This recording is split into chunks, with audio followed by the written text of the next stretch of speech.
Então, hoje nós temos o nosso 15º e último seminário da campanha Fique em Casa e Estude com o PET, cujo tema é Desvendando o Processamento Auditivo Central, que foi orientado pelo professor doutor Ademir Antônio Comerlato Júnior, que infelizmente não poderá estar presente hoje porque ele está em reunião com o Conselho de Fono.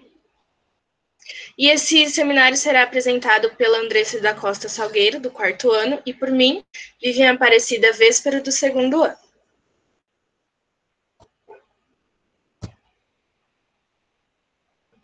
Avisando que o link de presença será disponibilizado uns minutinhos antes do término do seminário. Bem, vamos iniciar então. Para a gente começar a desvendar o que é o processamento auditivo central, nós precisamos entender o que é esse conceito. O processamento auditivo central, ele diz respeito aos processos ou os mecanismos realizados pelo sistema nervoso central ao lidar com as informações recebidas por meio do órgão sensorial da audição, compreendendo um conjunto de habilidades auditivas necessárias para que esse indivíduo detecte, analise, associe e interprete as informações sonoras.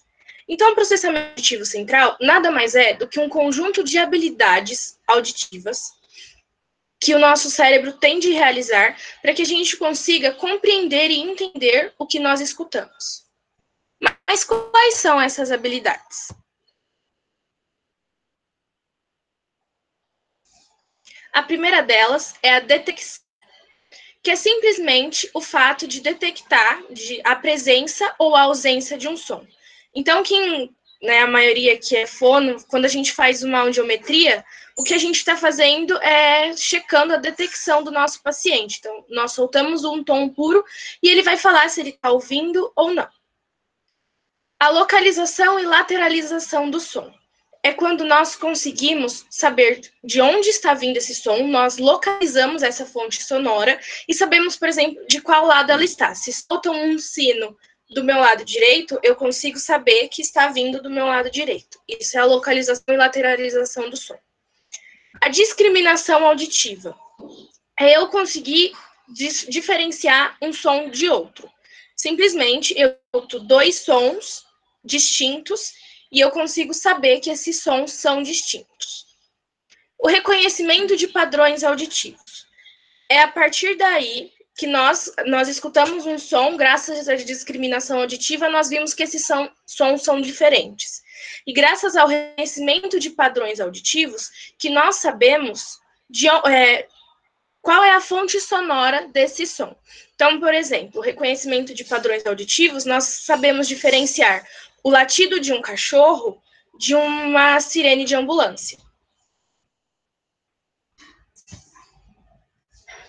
Nas outras habilidades, nós temos os aspectos temporais da audição, que são as habilidades que ocorrem no lobo temporal do nosso cérebro, que é a partir daí que nós vamos reconhecer o que está realmente sendo dito. Então, por exemplo, nós conseguimos reconhecer que a sirene é diferente do cachorro e nós conseguimos saber a diferença entre a fala da nossa mãe para a fala do nosso pai.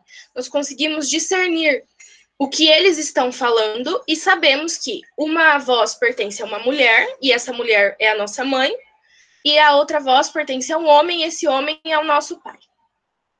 Desempenho auditivo em sinais acústicos competitivos. A melhor maneira de explicar qual é essa habilidade é utilizando como exemplo as festas, em que nós temos o muito alto da música e um amigo nosso quer falar com a gente. A partir daí, nós temos que usar essa habilidade de conseguir desviar a nossa atenção auditiva para nossa amiga, para o nosso amigo, e desligar, digamos assim, do barulho da música. Então, o desempenho auditivo em sinais acústicos competitivos, que, por mais que tenham vários sons competindo, você consegue saber o que é cada um desses sons e ter essa atenção dirigida para cada um deles, da maneira que você quer. O desempenho auditivo com sinais acústicos degradados. É o que nós mais treinamos durante todo esse período remoto, que quando nós estamos falando e do nada a internet trava, aí você tem que entender uma frase, mesmo com palavras picadas ou aquela sílaba, com palavras picadas. Então, por exemplo, se eu falo educação, vocês conseguem, eu espero, saber que eu quis me referir à palavra educação.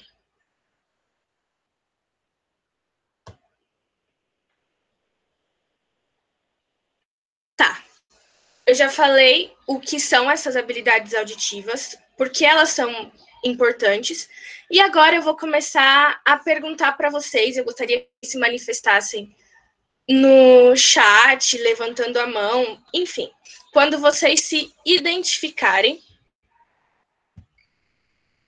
com uma ou mais dessas situações. Então, por exemplo, a Andressa acabou de também mandar um link, que é o Doodle, que vai estar acontecendo uma enquete. Então, se vocês conseguirem acessar e responder, lá também tem essa situação. Vocês marcam as situações que vocês mais se identificarem. Então, a primeira situação. Eu sei o que você falou, mas não entendi o que você disse. Dá para repetir? Algumas vezes a gente faz isso. Ou quando a gente está naquele ambiente ruidoso, com várias pessoas conversando, e você sente aquela dificuldade para entender o que as pessoas estão falando, ou para entender o que está sendo conversado. Quando as pessoas falam que, sei lá, se você está trocando letras ou que você está falando tudo errado. A outra situação é quando você fala, nossa, eu tô com uma dificuldade em memorizar e lembrar de algumas coisas, a pessoa acabou de me falar e eu já não tenho certeza do que é, eu já não lembro. E temos também aquilo, né? Você disse tente ou sente? Que a pessoa se confunde, não consegue discriminar alguns fonemas.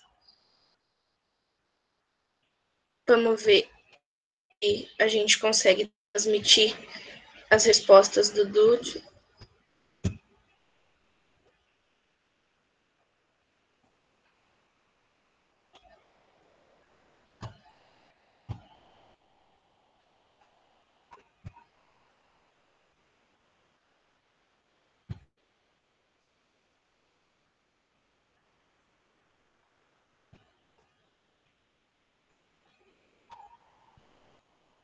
Enquanto o site está regando, eu acho que muitos de vocês se identificaram com algumas coisas que foram ditas aqui, porque são coisas que realmente acontecem, às vezes, no dia a dia, às vezes a gente não está prestando atenção, às vezes a gente estava prestando atenção em mais de uma coisa ao mesmo tempo.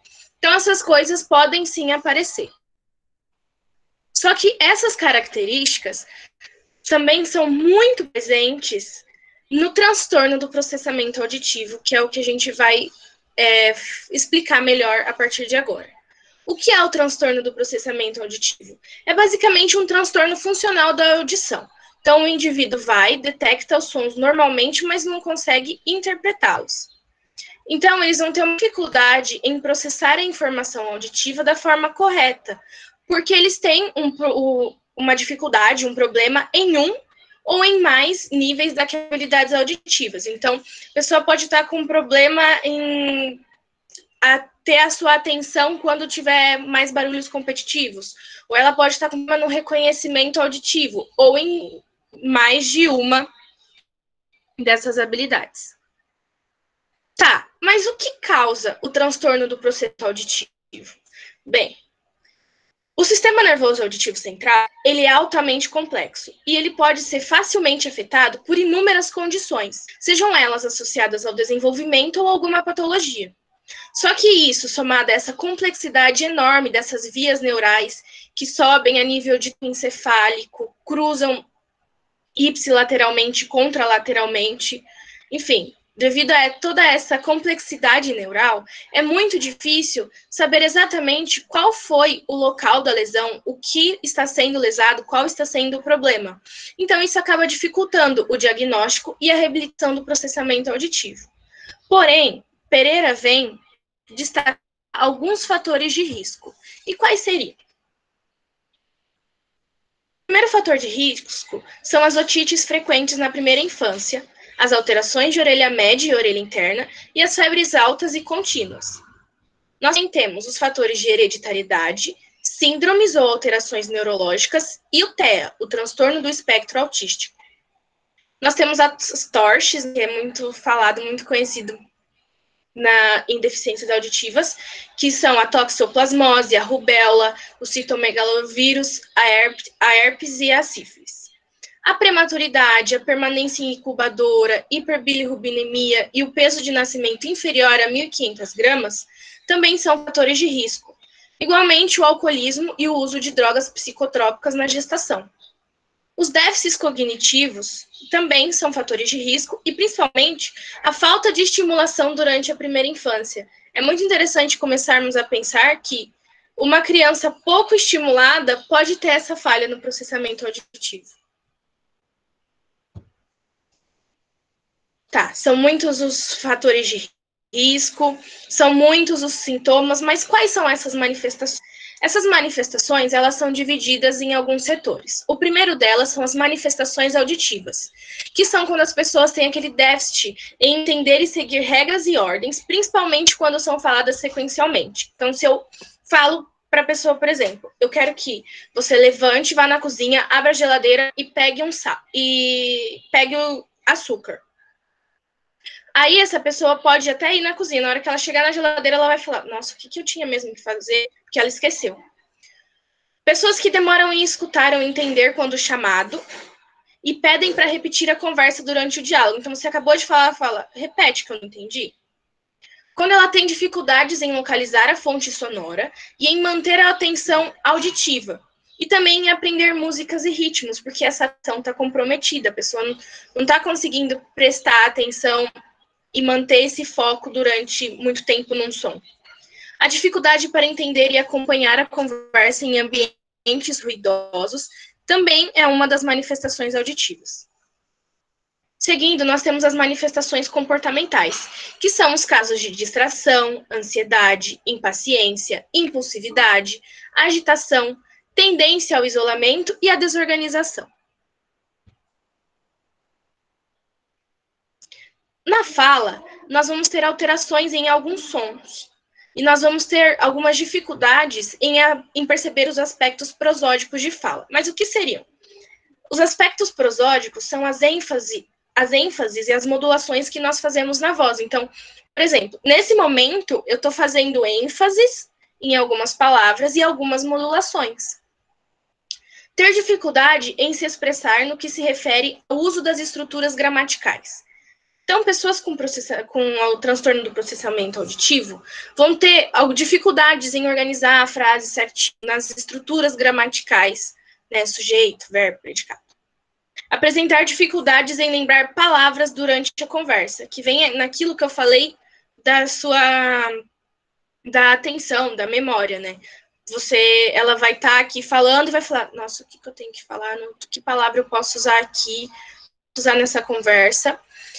E juntando tudo isso, né, esse problema na memória, de lembrar as palavras, a pessoa vai ter um déficit em contar histórias e entender ideias abstratas ou ambíguas. Então, vai ser difícil para ela compreender alguma coisa ambígua ou uma ironia, porque está ali intrínseco com os aspectos prosódicos da fala. Já as manifestações na linguagem consistem em trocas e inversões de letras com sons parecidos, principalmente surdos e sonoros. Então, a pessoa vai lá e inverte um T com D, um B com um E com V. A disgrafia, que é aquela letra feia, né? Que muitas vezes as pessoas falam que são os garranchos, são aquelas letras feias. Dificuldade para elaborar um texto, já resgatando tudo aquilo, né? De lembrar, de sequenciar uma ordem, uma história.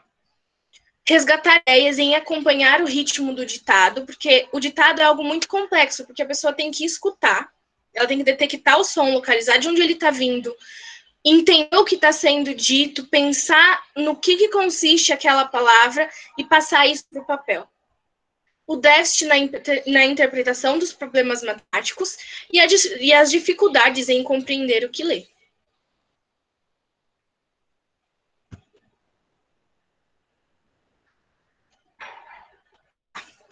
Eu falei muitas manifestações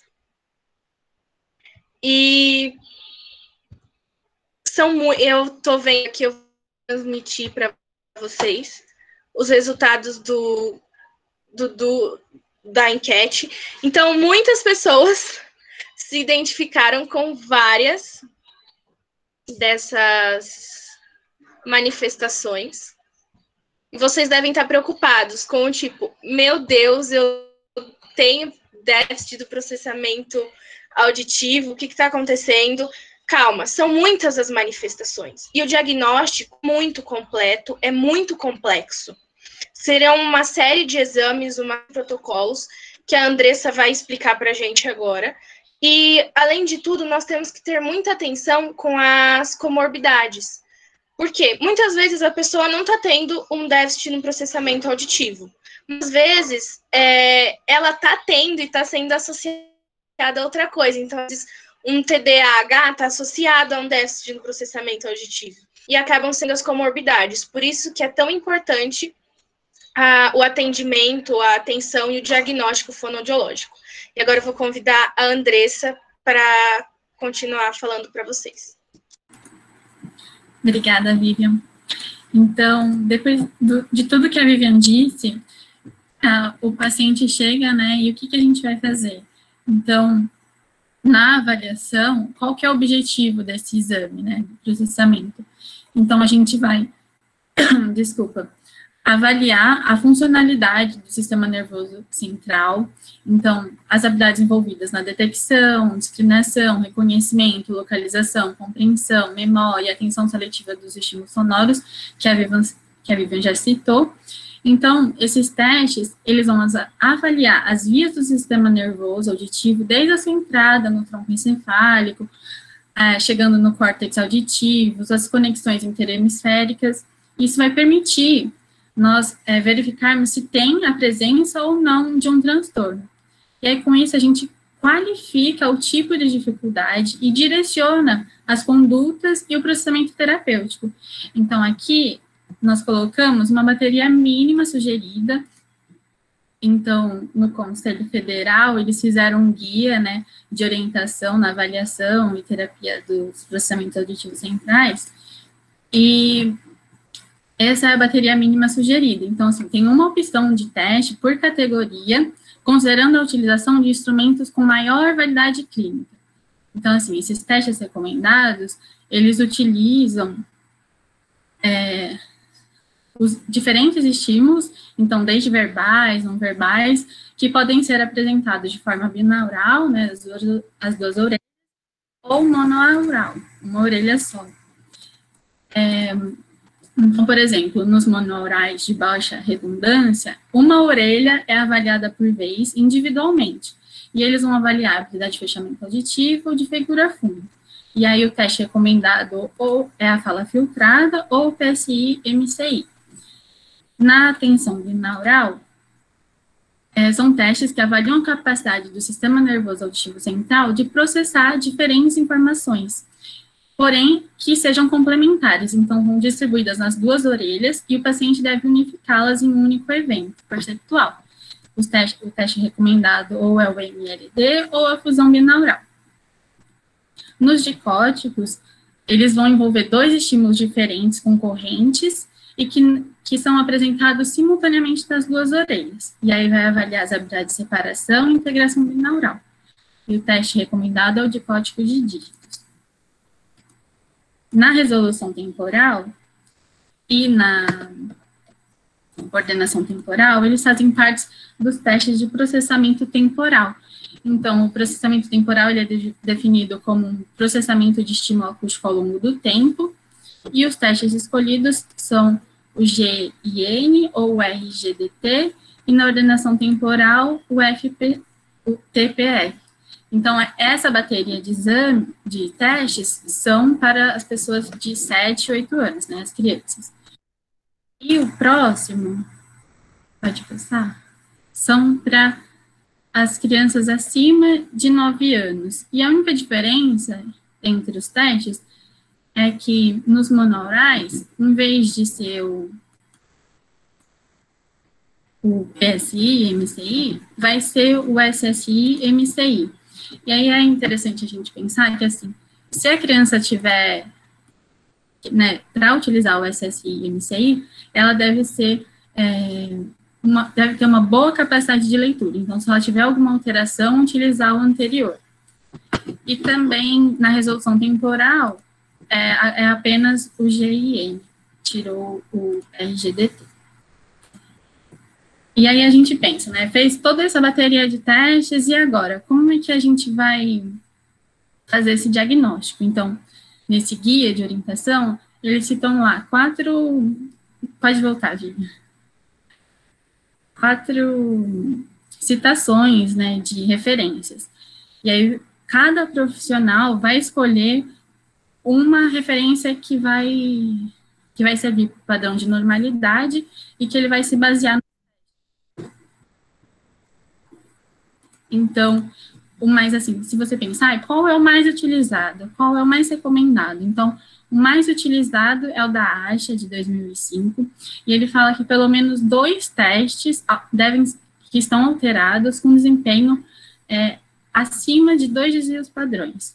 Ou então, um único teste alterado com desempenho maior ou igual a 3 desvios padrões. Ou então, um único teste alterado com desempenho acima de 2 desvios padrões, acompanhado de um significante prejuízo no comportamento auditivo. Então, com base nisso, a gente passa para intervenção. Pode passar, Vivian.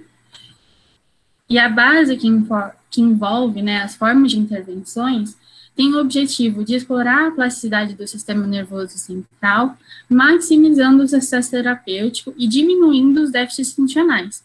Então, a neuroplasticidade, ela constitui-se na reorganização dos mapas corticais a partir da mudança de comportamento. Então, no caso, uma nova experiência para promover a modificação neural, promovendo uma melhora na eficiência sináptica e no aumento da densidade neural.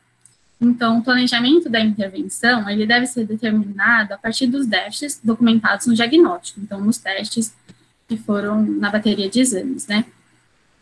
Mais a história do paciente e complementado pelos dados das avaliações de linguagem, neuropsicológica e psicoeducacional. Agora pode passar. E eles focam na reabilitação das habilidades comprometidas, como nos impactos que esses comprometimentos trouxeram ao indivíduo. Então, o programa de intervenção, pode ir, ele vai atuar em 3 aspectos. Então, as atividades de reabilitação, as estratégias compensatórias e as modificações ambientais.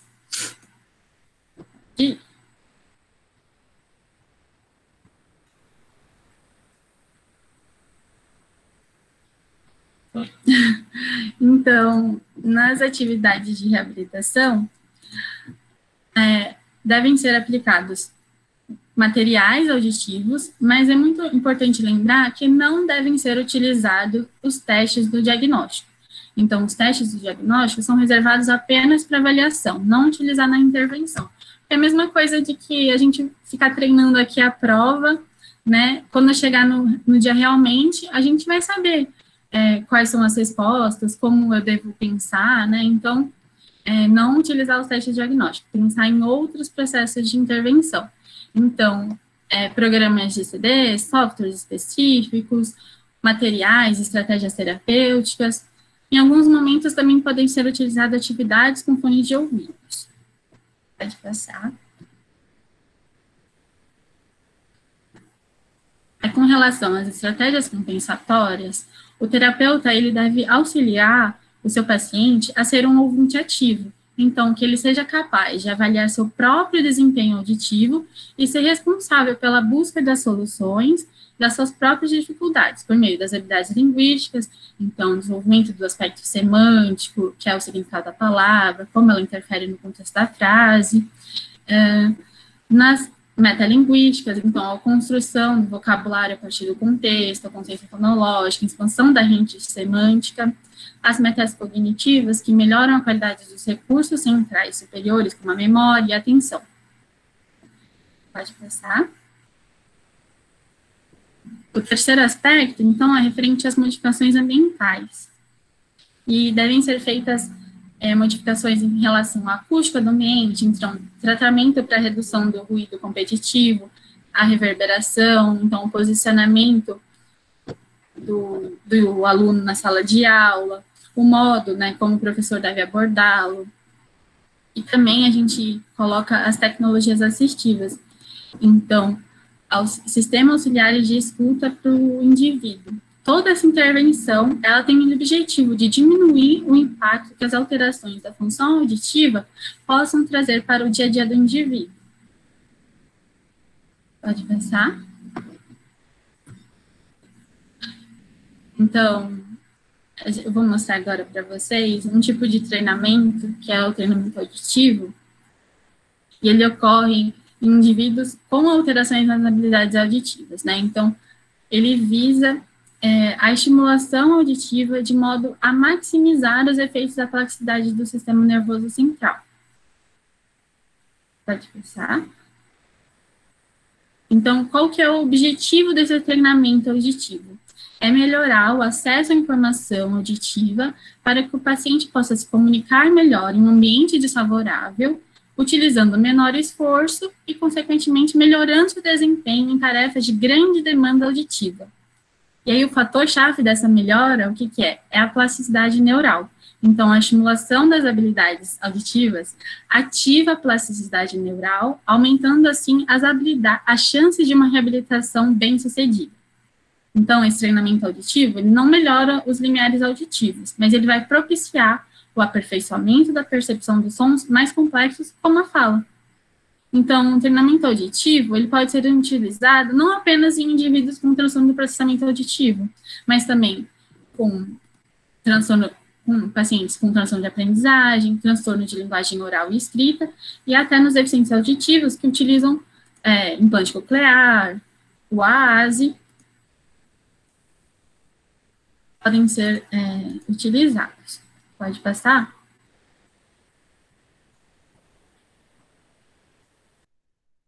Então, no treinamento auditivo, nós temos duas abordagens.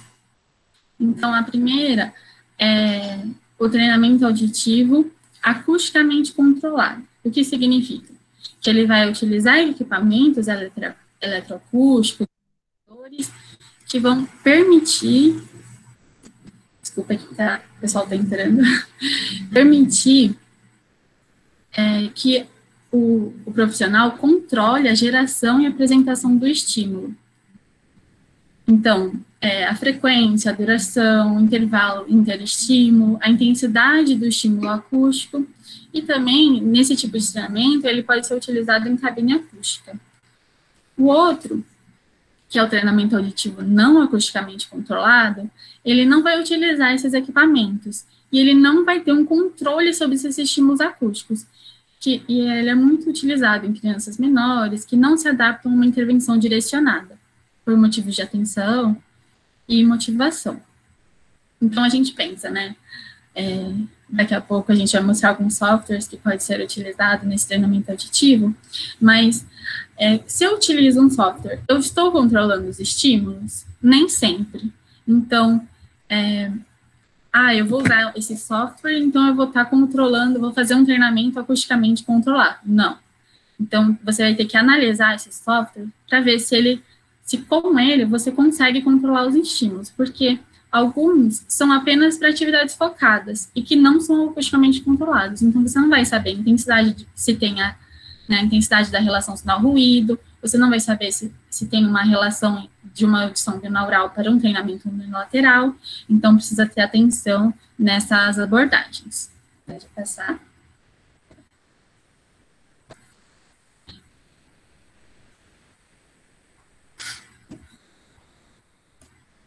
Então, o que é o ideal, né?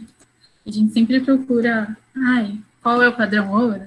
Então, assim, o ideal é a união entre esses dois tipos de treinamento, para propiciar uma intervenção intensiva e extensiva, utilizando palavras reais e cotidianas do paciente, para que isso seja funcional para ele. E isso vai maximizar a eficiência da generalização e do tratamento. Então, tanto um tipo de treinamento quanto outro podem melhorar a função auditiva. Por outro lado, as estratégias compensatórias apenas propiciam melhoras funcionais, enquanto o treinamento auditivo ele vai provocar mudanças neuronais e reorganização do sistema auditivo central. Então, aqui, eu vou mostrar para vocês algumas estratégias, tarefas que podem fazer parte do programa de treinamento auditivo. Então, se deu um déficit no processamento temporal, você vai ter que fazer a identificação, a imitação, a produção dos padrões com diferentes durações e frequência. Se deu alteração na discriminação auditiva, vai fazer uma discriminação dos parâmetros de frequência, intensidade e duração dos estímulos tonais. Pode ir para o próximo.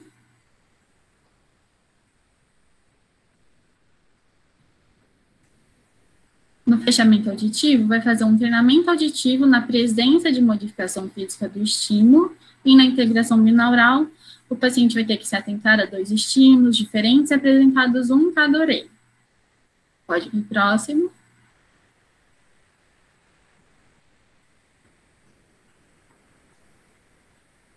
Na separação binaural, o paciente deve definir a atenção para uma das orelhas. E na vigilância auditiva, vai ser um treinamento da atenção sustentada. Pode ir para o próximo.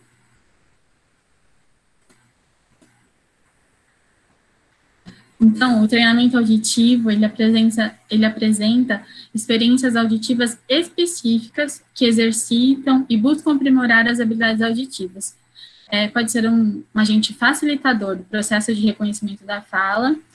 Então, o treinamento auditivo, ele vai melhorar a percepção dos sinais acústicos complexos, como é a fala, e um dos fundamentos dessa prática vai ser a plasticidade do sistema nervoso auditivo central. As principais características... Pode ir para o próximo.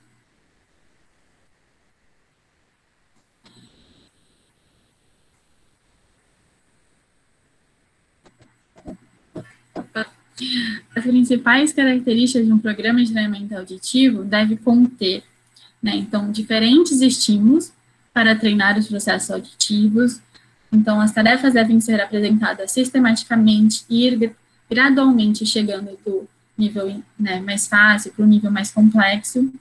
O início das atividades devem ser com tarefas de detecção, discriminação e, posteriormente, realizar atividades que envolvam identificação, reconhecimento e produção. Então, as sessões devem ser mais curtas, Então, de 5 a 7 sessões, com duração de 15 a 30 minutos.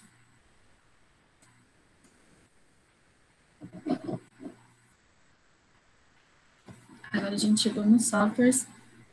Então, assim, há muitas formas de estimular as habilidades auditivas.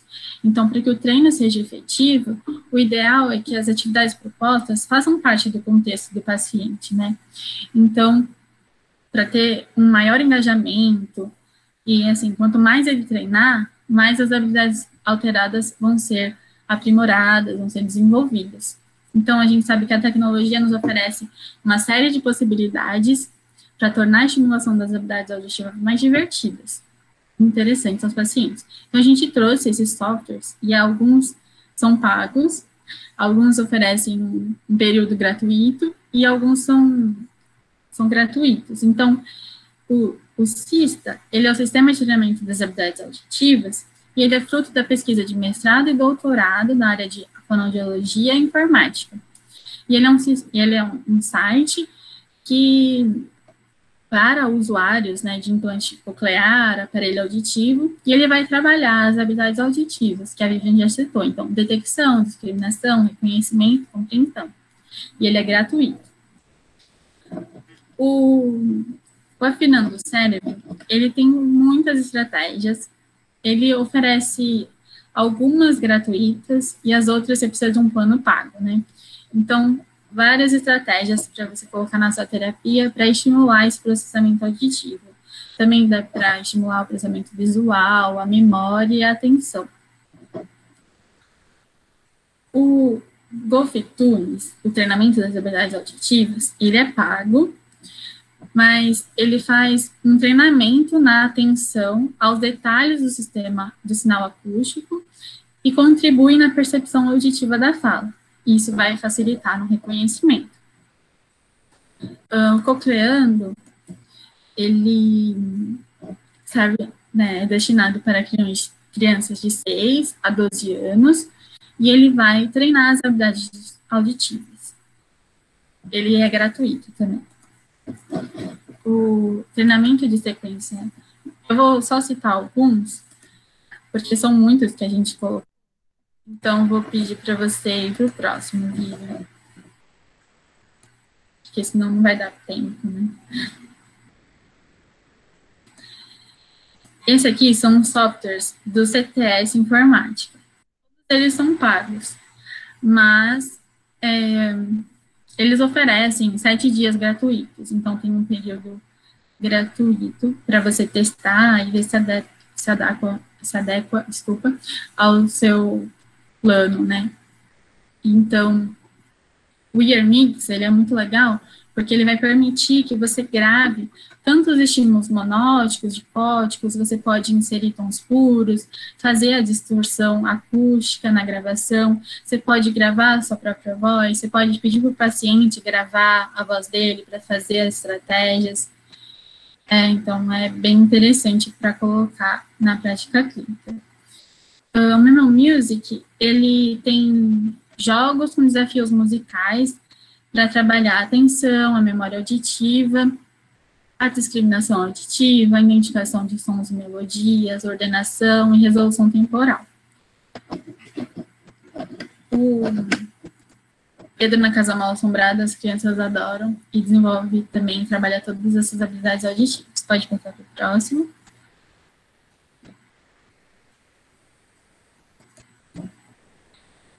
O Ping Song, ele é gratuito e ele vai fazer um reconhecimento, né, vai fazer esse treinamento auditivo com reconhecimento das notas musicais. O treino auditivo Evolu, ele também é gratuito e ele vai fazer o treino auditivo por meio dos pares de palavras foneticamente semelhantes. E, por último, a memória auditiva de números, ele vai ele vai estimular, né, a memória de trabalho, o processamento auditivo por meio da memória sequencial e de números. Então, a gente falou todos esses softwares, mas é muito importante lembrar que essas ferramentas não substituem o raciocínio do fonoaudiólogo. Então, o uso dessas ferramentas é vantajoso porque oferece, né, uma motivação para o paciente, então ele se engaja, ele fica interessado, mas não deve substituir o raciocínio clínico. Então, foram essas a nossa apresentação. Eu gostaria de mostrar nossas referências.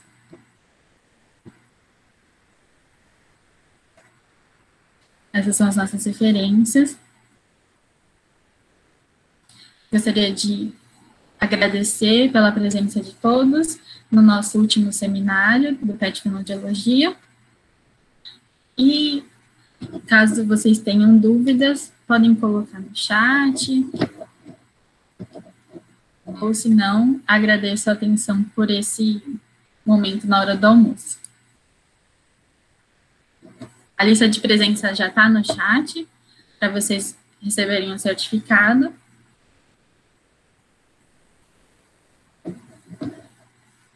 E é isso, muito obrigada.